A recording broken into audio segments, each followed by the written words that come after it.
Hello, everyone. Josh here. Recently, Adrienne and I did an interview through community television of the Southern Berkshires with Bob Balogh, and I just want to encourage you to watch it and tell you that I think it was a very enjoyable thing. It's an opportunity to see us, to see Adrienne and Josh in their natural form, our natural form. All right, thank you. I hope you enjoy it.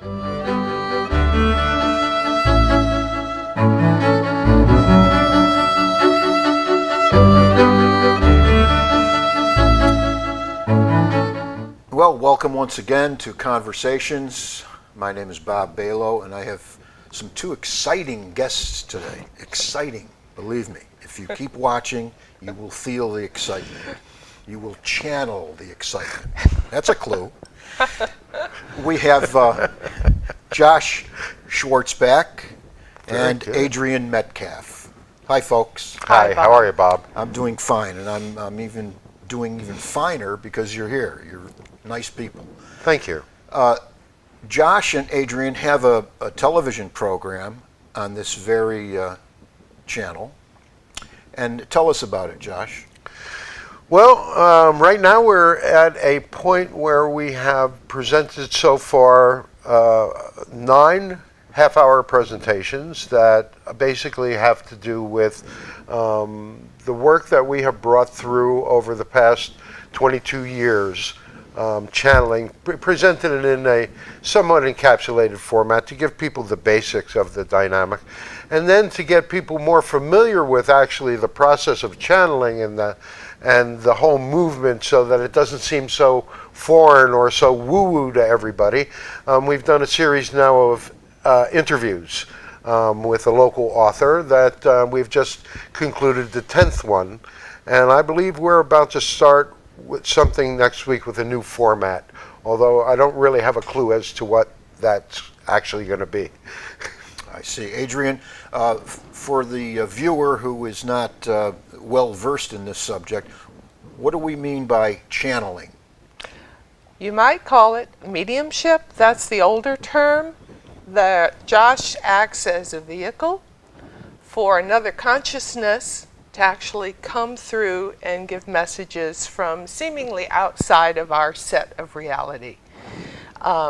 People might be more familiar with it with Edgar Cayce from the early 1900s, who is a very famous channel, who actually went to sleep and then a consciousness would come through. And in Edgar Cayce's example, it talked about medical issues for people. In Josh's case, it's like going to sleep. He can do it like that because he has done this thousands and thousands of times over the years. Could I say that it's some sort of self-hypnosis, or would I be wrong? No, that would not be wrong. That would be, that's a reasonable assumption because, in fact, we do use suggestion and semi-hypnotic techniques, basically, to work with deep within the psyche in order to perhaps change patterns in people that, and in the entire species that perhaps don't serve us very much anymore. Now, as you were you going to say something? I was just going to say, but that kind of work we only do when we're presenting intensives and workshops where people are working personally. In the television shows, we're basically offering information, new ways of looking at life, and why we're here. As you channel, Josh, you have a name connected to the channeling. Mm-hmm. So too, yes. So too. Where does that come from? Well, originally So Too came through in 2003. 2003, right. Right around the time of the State of the Union message. And we had been channeling an energy called Ezekiel for the first 8 years.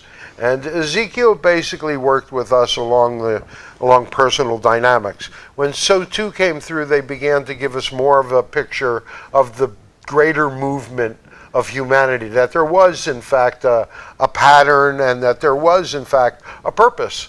And so too began to give us the bigger picture. Now, some people would say that it stands for soul of the universe, but that's a pretty big thing to wrap your mind around. So too is what we basically call the energy. And you discovered that name how? They told us. They told you. Yeah. They. And who are the they? I mean, how do you distinguish the they from the them or the whatever? Well, they consider themselves a multidimensional consciousness, consciously aware of their multidimensionality. Mm-hmm. So that's why they will use the dynamic of they. They're actually quite consistent in their presentation. So it's not like they're changing aspects of themselves, but I think that what we have is a more, like Ezekiel was more involved in the personal dynamic, and so too is more involved in the collective. And so as a collective energy, they present themselves as we, or us. So you're locked in with so too now. Where is Ezekiel now? Is Ezekiel dead or what? No, actually, I turned Ezekiel over to somebody else. Oh, okay. Now In fact, we had been working out in Indiana. Bob, here's one for you. No, it's another Bob. Okay. And basically, we were working out in Indiana. And so too was starting to come through, and I felt the need that I had to, that this energy, and then we had another psychic that was around and was paying attention, and so we actually passed Ezekiel off to a person in Indiana, and I still believe that they're channeling them even to this day. And that was at least 15 to 20 years ago. And go ahead. And his name was Bob. And his name was Bob. Okay, now let's say I took a bus to Indiana. Yep. Would I start feeling the energy too? Well, depends on what you ate the night before.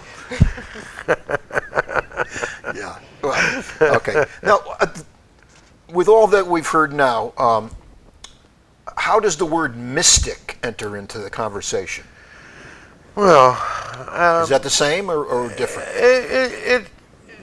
A number of months ago, and this has always been the struggle with this work, is being able to find the language to describe it to somebody.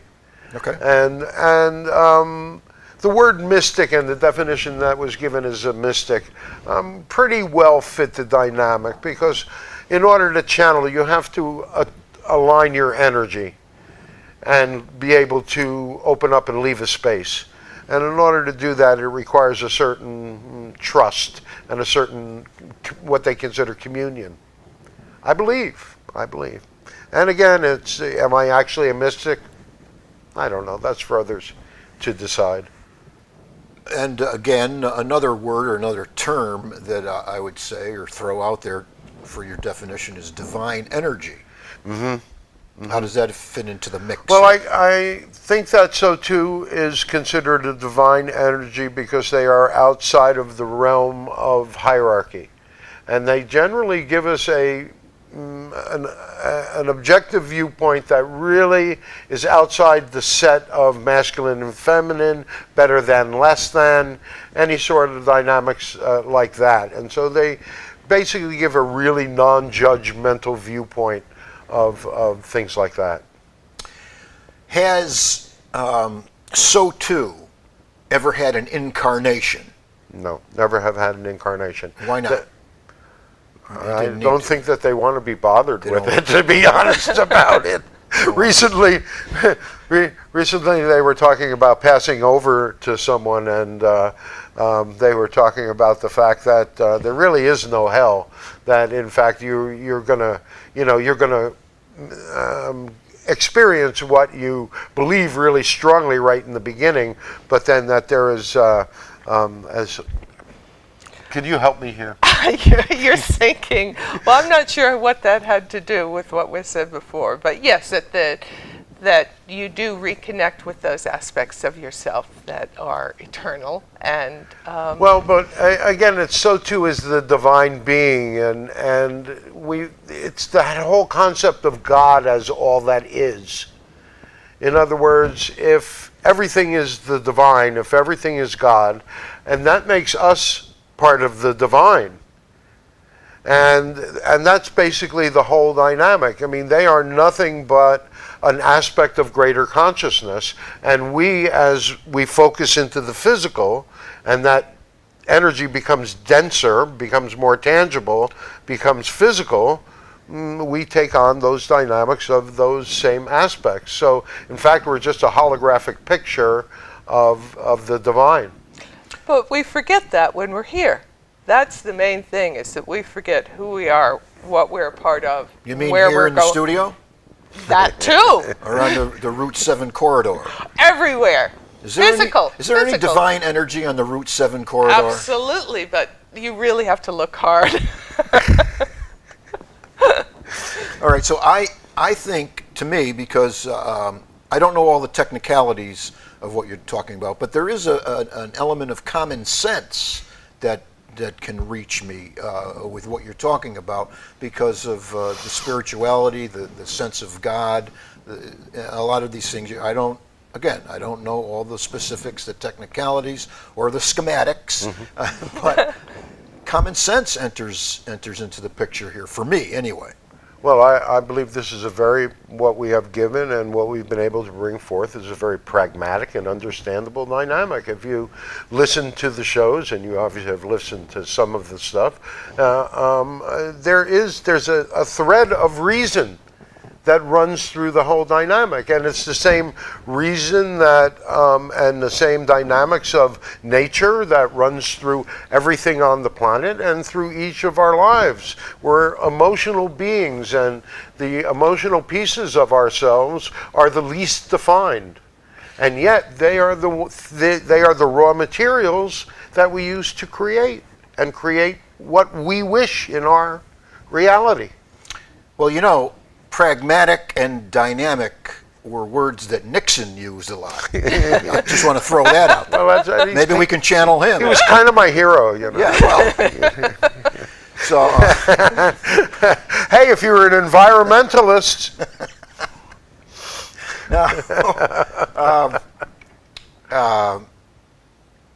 When you're giving talks, whether you're doing your television show on this, so too, or giving a talk somewhere, how do you get past today's short attention span? I mean, I don't care who you are.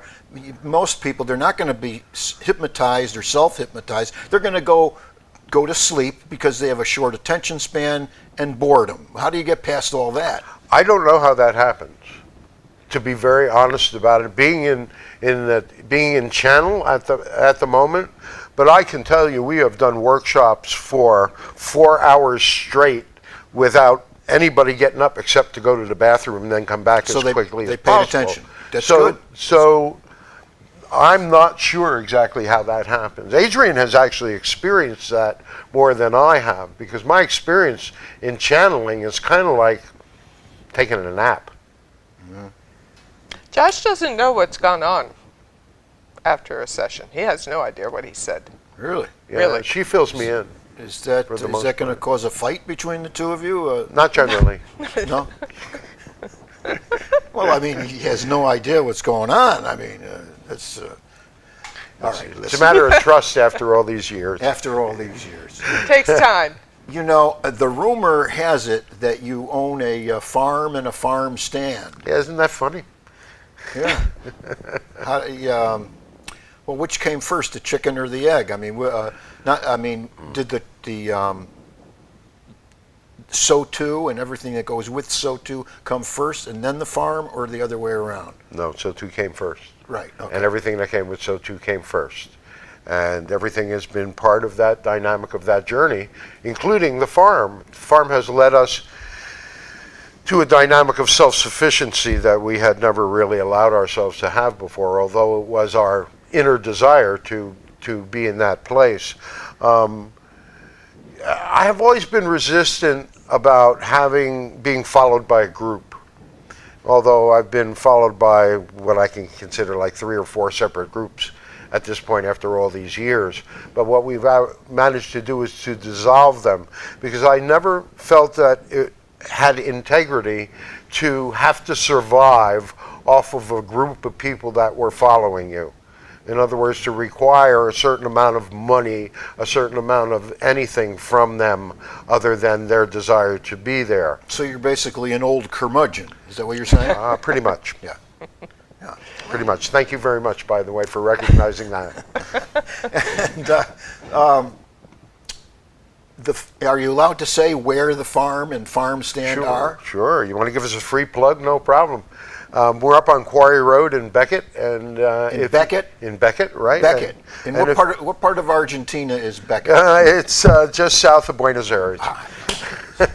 That's the plug right there. And yeah, we're up near the old historic quarry up there. Dreamaway Lodge? Way over on the other side of town. Oh, okay. You know, and all of it's 1,800 people.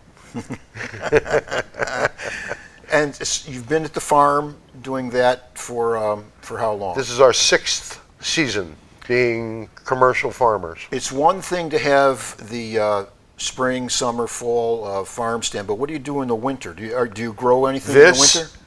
Okay, you do. All right. No, but we do grow in the winter also. Because I know yeah. there are things you can farm in the winter time, We do. such as Spinach, certain lettuces, kales. In a greenhouse, unheated. It's pretty cool. now. Anytime I've gone to a farmer's market, they've always had the fruits and vegetables, but they always have a lot of things in jars. Do you have anything in jars? Yeah, we do. What do you have in jars? We do our own jams, we do vinegars, we do things like that, you know, whatever's in season. Okay. You know, there's a real shortage in this area for peach jam right now because we had no peaches last year because of the weather. So it's like the whole peach crop got wiped out last summer, so now everybody's dying for peach jam. So everybody's waiting for peaches. If you're waiting for peaches, they're coming. All right, I'm going to, not that we didn't have any lightheartedness here, but I'm going to add a little comic relief now for a very brief time. It's a segment I call What's Your Preference? Are you up for it? We're ready. Absolutely. Okay.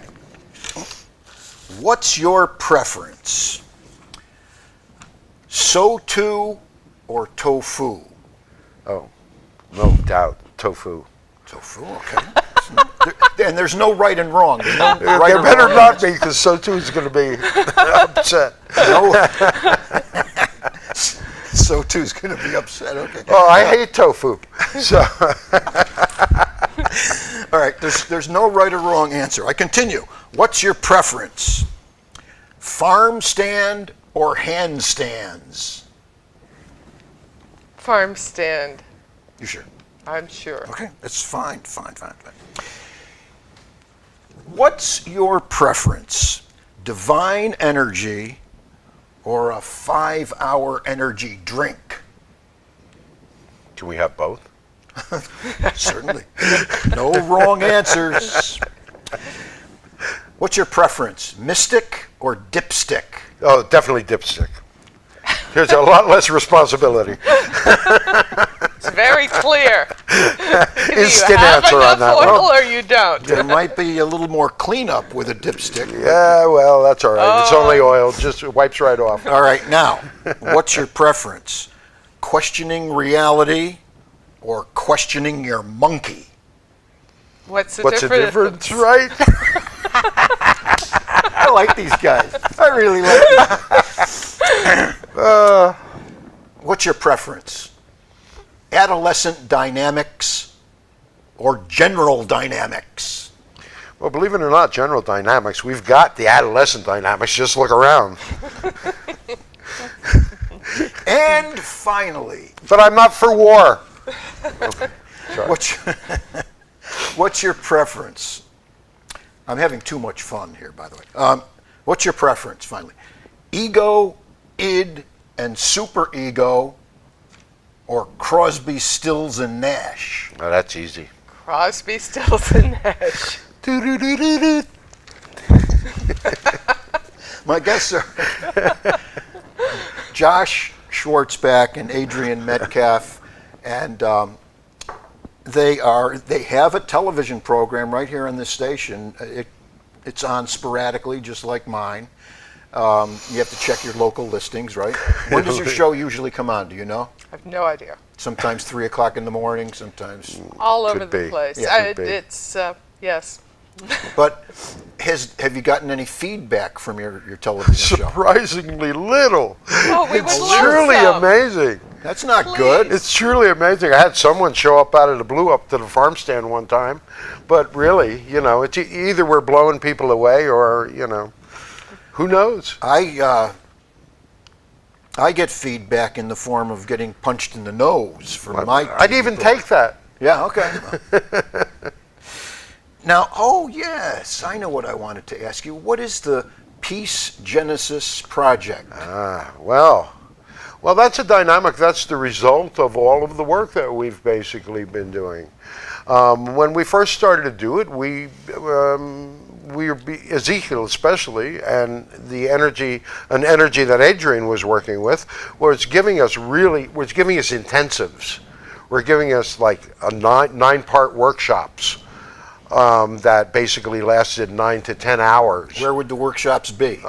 We had them all over the place. Okay. I mean, we held them at where we lived. We rented places. There were any number of. It was all out presentations. Did you take a bus to Indiana? No, we actually we were in the car back then, but we eventually upgraded to RV.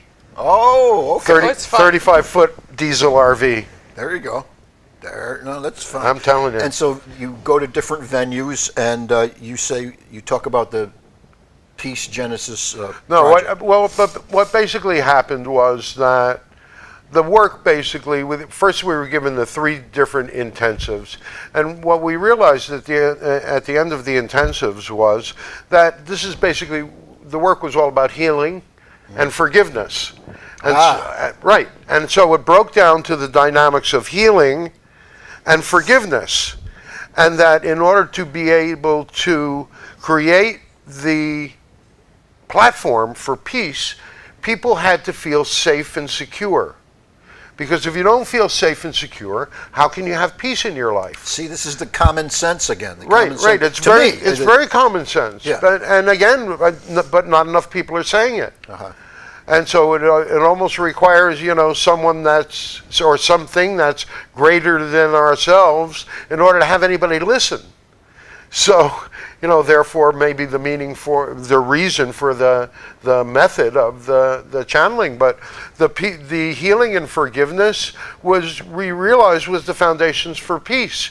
And so we created a workshop, a one-day workshop, which we began by calling the Healing and Forgiveness Workshop, but which worked better, and the truth of the matter was, it was the beginnings, the genesis of peace. So by working with numbers of groups of people across the country, we were able to create an energetic foundation, at least for the possibility of peace to occur. And so now, through the dynamics of what we're doing on the TV show and everything else, we're gearing toward being able to present those things in a more general format with less exclusivity. Okay. Adrienne, is he telling the truth, or is he just making this up on the fly? I thought he was pretty good. Pretty good did on too. that. And especially the idea about forgiveness and healing. I'm not an expert like Josh is, but I can tell you that the forgiveness, to me, the forgiveness starts and then the healing comes, and it's a great, great feeling. Mm-hmm. So I can't make a joke out of that. Mm-hmm. Well, the only reason that we put the healing part first is that it's a more pragmatic dynamic.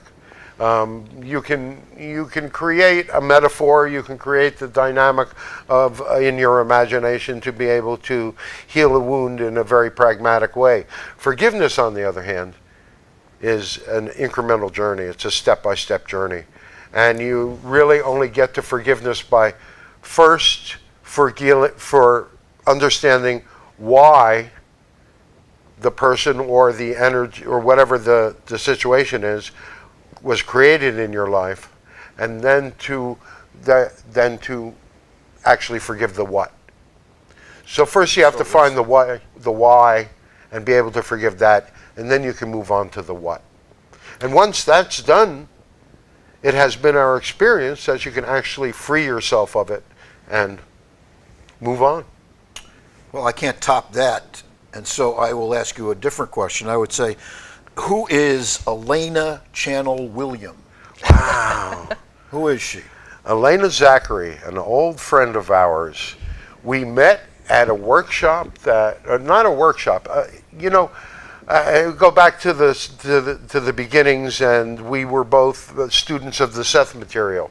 If you don't understand, Students of what? The Seth material. There was Seth a woman. material? Yeah, there was a woman by the name of Jane Roberts back in the early '60s who was we considered the first modern channel, and so she brought through a ton of information. So this is what got both of us fascinated in that process. It was like your baptism? It was Sort of. Yeah, it was like finding a Bible, in a way. Something that made sense. You know, something that all of a sudden it made sense. And so then that was the early 60s. So there wasn't a lot of that available. That was the first entering of that into the consciousness. And so what wound up happening, I know. Well,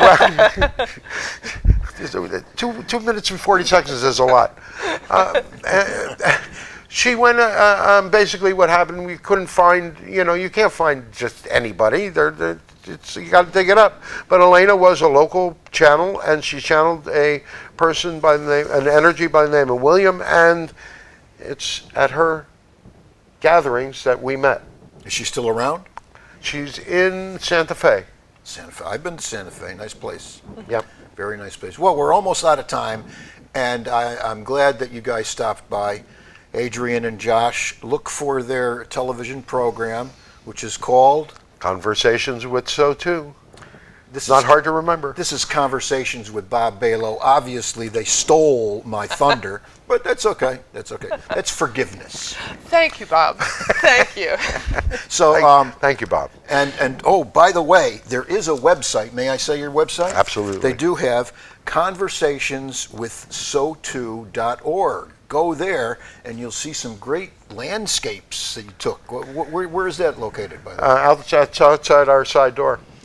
In Beckett? Yeah, Or Machu Picchu, either or or. Machu They're Picchu, both there. we've been, we used to take tours to sacred sites around the world. Just another aspect of what we used to do. Okay, well, it's time to say goodbye. For Adrienne and Josh, this is Bob Balogh. So long until next time.